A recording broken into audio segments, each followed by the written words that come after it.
আসসালামু আলাইকুম এভরিওয়ান, আশা করছি সবাই ভালো আছেন। আলহামদুলিল্লাহ, আপনাদের দোয়ায় আমিও ভালো আছি। তো নতুন আরেকটি ব্লগ নিয়ে আপনাদের মাঝে চলে এসেছি। তো এখন হচ্ছে সকাল। আমি সকালে ঘুম থেকে উঠেই ফার্স্টে আমি আমার বিছানাটাকে গোছাচ্ছি। বিছানা গুছিয়ে তারপর ফ্রেশ হয়ে তারপর আমি রান্নাঘরের কাজে যাব। এই তো আমার বিছানা গোছানো শেষ প্রায়। আমি রান্নাঘরে এসেছি। ফ্রিজ থেকে আমি রুটি নামিয়ে নিয়েছি। আমরা কী করি, রাত্রেই রুটি বানিয়ে রাখি যাতে সকালে সুবিধা হয়, এই জন্য। আমার রুটি ভাজা কমপ্লিট। এখন আমি ভাজি কেটে নিয়েছিলাম, তো এটাকে এখন ধুয়ে নিব ভালো করে। একবারে বেশি করে ভাজি কেটে নিয়েছি, কারণ দুপুরেও ভাতের সাথে খাওয়ার জন্য। একটু অন্যরকমভাবে এই ভাজিটা রান্না করব, সাথে একটা জিনিস অ্যাড করব, এটা আপনাদেরকে দেখাবো ভিডিওতে রান্না করার সময়। তো ভাজিগুলো আমার ধোয়া হয়ে গেছে প্রায়, আর একটু ভালো করে ধুয়ে নিব। ধোয়া শেষ হলে আমি এটা বসিয়ে দিব চুলায়। তো আমার ভাজিতে আমি যেরকম নর্মালি পেঁয়াজ, তেল, কাঁচামরিচ দিয়ে বসাতে হয় ওইরকমভাবে বসিয়েছি। পরে একটা জিনিস দিব ভাজিতে। এই ভাজিটা আমাদের বাসার সবারই পছন্দ, আলু ভাজিটা। আলুর সাথে যেটা আমরা অ্যাড করব সেটা টমেটো অ্যাড করব, যেটা ভাজিটার স্বাদ আরও বাড়িয়ে তুলবে। এটা অনেক মজা খেতে, আমাদের বাসার সবাই এটা পছন্দ করে, টমেটো দিয়ে আলু ভাজিটা। এই জন্যই বেশি করে রান্না করেছি। তো ভাজি রান্না শেষ। তারপর আমি ভাত রান্না করার জন্য চাল নিয়ে নিয়েছি।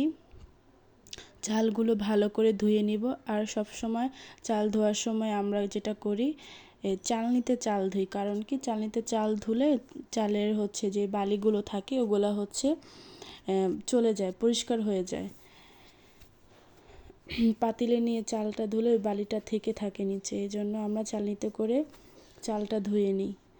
চালটা ধোয়া শেষ হয়ে গেলে আমি আবার চুলায় বসিয়ে দিব। আমি আগেই চুলায় পানি বসিয়ে দিয়েছি, ভাতের পানি বসিয়ে দিয়েছি। এখন এই চালগুলো দিয়ে দিব মোট করে করে। চাল দেওয়া হয়ে গেলে আমি পরে আরেক চুলায় ডাল রান্না করব। এই তো আমার চাল দেওয়া প্রায় শেষ। ভাতটা আমি এখন ঢেকে দিব।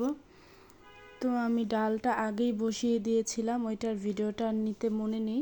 তো আমার ডালটা হয়ে গিয়েছে প্রায়, ভাতও হয়ে গেছে। তো ভাতটা আমি এখন ঠিকা দিয়ে দিব। ভাতটা অনেকটা হয়ে গেছে, ডাল সিদ্ধ হয়ে গেছে, রান্না হয়ে গেছে প্রায়। তো আমি এখন ডালটা বাগার দিয়ে দিব। তো তেলের মধ্যে পেঁয়াজ দিয়ে দিয়েছি, আমার পেঁয়াজটা হয়ে গেছে লাল লাল। এই তো ডালে দিয়ে দিচ্ছি পেঁয়াজ। ডালটা একটু বলক আনিয়ে ধনেপাতা দিয়ে এখন আমি উঠিয়ে ফেলবো ডালটা। তোমার ডাল রান্না শেষ। ফ্রিজ থেকে কিছু মাংস বের করে নিয়েছি। আজকে এই মাংসটা রান্না করব, পাতাকপি দিয়ে রান্না করব।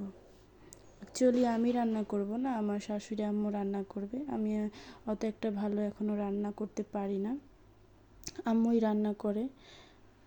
তো এই তো আমি পাতাকপি নিয়ে নিয়েছি।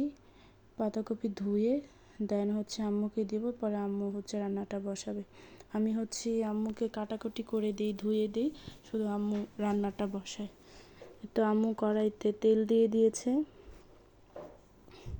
তেল দিয়ে এটার মধ্যে পেঁয়াজ দিবে, তারপর কিছু মশলা দিবে, যেমন দারচিনি, এলাচ এগুলা দিবে, আদা রসুন বাটা দিবে। এগুলো দিয়ে তারপর একটু পানি দিয়ে কষিয়ে নিবে তরকারিটা। তো আমাদের রান্না প্রায় শেষ, সব কিছু রান্না শেষ। তো এখন আমি একটু বিছানাগুলো গুছিয়ে নিচ্ছি। এটা আমার ছোট ননদের রুম, ওর রুমটা আমি একটু গুছিয়ে দিচ্ছি। গোছানো শেষ। ও একটু আগে পড়তে বসছিল, তো বই খাতা রেখে গিয়েছে, ওইগুলো গুছিয়ে রাখবো। তারপর সোফাটা একটু ঠিকঠাকভাবে গুছিয়ে রাখবো। এই সারাদিন ঘর গোছানো, এই কাজ করেই সময় কাটানো। তো চিন্তা করলাম ভিডিও করি। তো এটা আমার শ্বশুর শাশুড়ির রুম, ওদের রুমটা গুছিয়ে দিচ্ছি। আম্মু রান্নাঘরে আছে, এই ফাঁকে আমি তাদের রুমটা বিছানা ঝেড়ে দিচ্ছি। ওই পাশে আমার ননদ পড়তে যাবে, তার জন্য রেডি হচ্ছে। আমাদের কাজ প্রায় শেষ, এখন 1টার মতো বাজে। ঘরের সব কাজ শেষ, রান্না শেষ। তো ডাইনিং টেবিলটা গুছিয়ে রাখছি, একটু মোছামুছি করে রাখি। আমাদের বাসায় একটু ধুলাবালি বেশি আসে, কারণ আমাদের রাস্তার পাশেই হচ্ছে রুম, যার কারণে ধুলাগুলো বেশি আসে। একটু পর পর মুছে রাখতে হয় ধুলাবালির কারণে। তো এই তো আমি রান্নাঘরটা পরিষ্কার করে নিচ্ছি, চুলা টুলা মুছে, তারপর বেসিন মেজে টেজে রাখছি পরিষ্কার করে। পরিষ্কার শেষ হলে আমি গোসলে যাব, গোসল টোসল করে নামাজে দাঁড়াবো।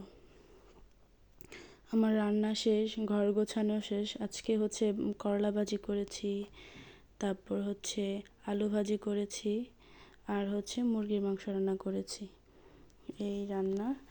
এই তো এটা হচ্ছে আমার রুম। আমার রুমটা গুছিয়েছি, এই জন্য আপনাদের ফাইনাল লুক দেখাচ্ছি।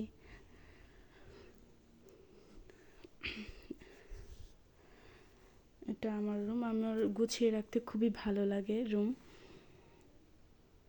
এটা হচ্ছে জানালা, ওই পাশে বারান্দা আছে, বারান্দা এখন খুলি না কারণ মশা আসে, এই জন্য নিচতলায় থাকি, এই জন্য বেশি মশা আসে, তাই জানালা দরজা সব লাগিয়ে রাখি। তো এই তো, এই হচ্ছে ভিডিও সারা দিনের। আর হচ্ছে এই টপটা, এই যে ব্লু কালার যে টপটা, এই টপটা আমি নিজের হাতে প্রিন্ট করেছি। এখন হচ্ছে সন্ধ্যা প্রায়। আব্বু সোমবারে রোজা রেখেছে, যার কারণে আব্বুর জন্য ইফতারের আয়োজন করে রেখেছি, 2 পদের শরবত করেছি। তো আজকে এই পর্যন্তই, সবাই দোয়া করবেন, ভালো থাকবেন।